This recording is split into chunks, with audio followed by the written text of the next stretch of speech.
Bismillahirrahmanirrahim. Bagaimana kondisi seorang yang akan meninggal, ya. Seperti dalam surat Al-Waqiah kata Allah Subhanahu wa taala, "Falaula idza balagatil hulqum wa antum hina idzin tanzurun wa nahnu aqrabu ilaihi minkum walakin la tubsirun."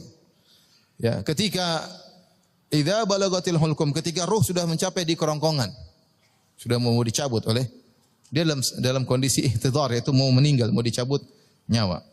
Wa antum hina idzin tanzurun, dan ketika itu kalian sedang melihat orang tersebut ihtidhar, dia mau meninggal dunia, mungkin susah bernapas dan yang lainnya. Kata Allah, wa nahnu aqrabu ilaihi minkum walakin la tubsirun. Akan tapi kami lebih dekat kepada dia daripada kalian. Maksudnya malaikat-malaikat. Allah menggunakan kami, maksudnya malaikat maut. Kami lebih dekat kepada orang yang mau dicabut nyawanya tersebut daripada kalian yang sedang menyenguknya.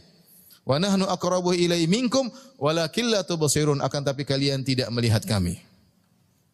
Falaula in kuntum ghaira madinin tarji'unaha in kuntum shadiqin. Kalau kalian merasa bahwasanya kalian tidak akan dibalas oleh Allah di akhirat kelak, kembalikan nyawa orang tersebut jika kalian mampu. Tidak mampu.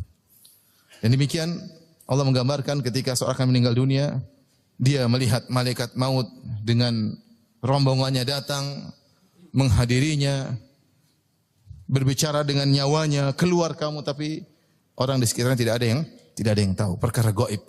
Nyawa dengan malaikat sedang berbicara. Malaikat sedang berbicara dengan nyawanya. Dia sudah tidak bisa berkata-kata. Dia hanya memandang dan orang-orang sekitarnya tidak tahu apa yang terjadi pada dia. Tiba-tiba nyawanya dicabut oleh malaikat maut. Demikian juga Allah Subhanahu wa taala berfirman, ya, dalam surat Al-Qiyamah, "Kalla idza balagatit taraqi wa qila man raq wa dhanna annahu al-firaq wal taffatis saqu bis-saq." Ila rabbika yawma idzinil masaq. Kata Allah Subhanahu wa taala, kalla idza balagatit taraqi. Tatkala ruh sampai ke taraqi. Taraqi itu tulang selangkang, itu sudah mencapai ke leher. Ya. Kalla idza balagatit taraqi. Wa qila man raq. Maka dua tafsiran. Tafsiran pertama mengatakan, maka dikatakan kepadanya, siapa yang bisa menyembuhkannya lagi? Enggak ada yang bisa menyembuhkannya. Mau dokter, mau pakar. Wa qila man raq. Siapa yang bisa menyembuhkannya lagi? Dalam tafsiran yang lain, para malaikat pencabut nyawa, orang ini kafir, mau dicabut nyawa, maka mereka tidak mau cabut. Maka malaikat berbicara di antara mereka. Wa qila man raq, siapa yang mau cabut ini nyawa? Mereka enggak mau, karena nyawa ini bau busuk. Tidak ada yang cium sekitarnya. Tapi malaikat mencium ruh ini baunya sangat busuk. Siapa yang bawa ke langit? Tidak ada yang mau. Namun akhirnya harus ada yang bawa. Ini dua tafsiran. Tafsiran pertama, wa qila man raq, siapa yang bisa menyembuhkannya? Enggak ada. Wa qila man raq, malaikat saling bertanya, siapa yang akan mengangkat rohnya ke langit yang bau sangat busuk dan menjijikkan? Wa qila man raq wa dhanna annahu al-firaq, sudah dia tahu bahwasanya dia akan berpisah dari apa yang di sekitarnya. Dia akan meninggalkan alam ini. Dia akan meninggalkan keluarganya, dia akan meninggalkan harta yang dia kumpulkan selama ini. Dia akan meninggalkan teman-temannya. Dia yakin dia akan meninggalkan ini semua ketika dia melihat malaikat akan mencabut nyawanya. Yang tadinya dia ragu, dia merasa akan hidup lama, dia merasa akan sembuh. Dia merasa sebab-sebab kesembuhan telah dia miliki dengan hartanya, dengan dokter-dokter yang pakar. Namun ketika itu sudah enggak ada perasaan tersebut. Wa dhanna annahu al-firaq. Dia tahu itu adalah hari perpisahan dari orang-orang yang dia cintai, dari harta yang dia cintai, dari dunia yang dia cintai. Wal taffatis saqu bis-saq, maka akhirnya betisnya ditempelkan dengan betis yang lain. Dijadikan, diikat dengan kain kafan, kemudian dibawa untuk dikuburkan. Ya. Kalau kematian sudah datang, maka semuanya akan terasa berat. Diriwayatkan Imam Syafi'i rahimahullah pernah berkata, kata Imam Syafi'i rahimahullah ta'ala, dalam bait sebelumnya kata beliau, wala huznun yadumu wala sururun.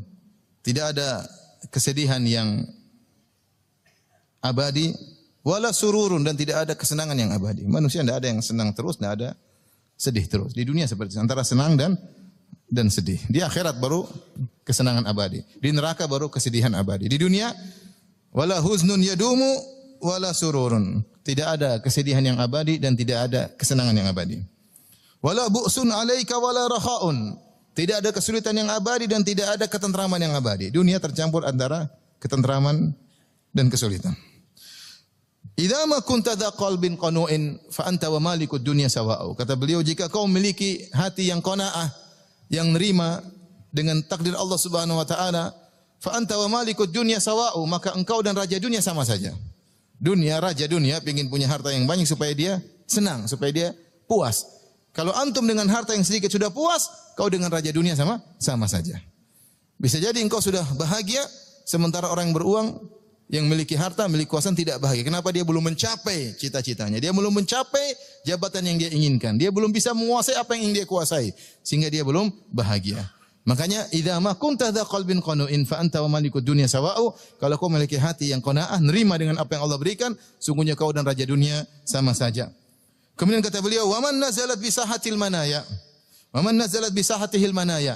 Siapa yang didatangi oleh kematian, sedang di rumahnya kek, sedang di istananya kek, sedang di kantornya, sedang di kamarnya, sedang di tempat maksiat, sedang dimanapun dia berada. Siapa? Wa man nazalat bi sahatihil manaya. Siapa yang didatangi oleh kematian, fala ardun taqihi wala sama'u. Maka tidak ada bumi yang bisa menaunginya. Tidak ada langit yang bisa menaunginya. Siapapun dia. Mau jago ini, mau jago anu, tidak bisa. Wa ardullahi wasi'atun walakin idza nazala al-qada daqa al-fada'u. Benar bumi ini luas, tapi kalau sudah datang kematian, bumi terasa sempit. Dia tidak bisa berbuat apa-apa. Benar hartanya banyak, tapi kalau datang kematian, semua tidak ada nilainya. Da'il ayama taqdiru kulla hinin. Biarkan hari-hari melakukan apa yang dia inginkan. Fama yughni anil mauti dawa'u. Kalau sudah datang kematian, tidak ada obatnya sama sekali.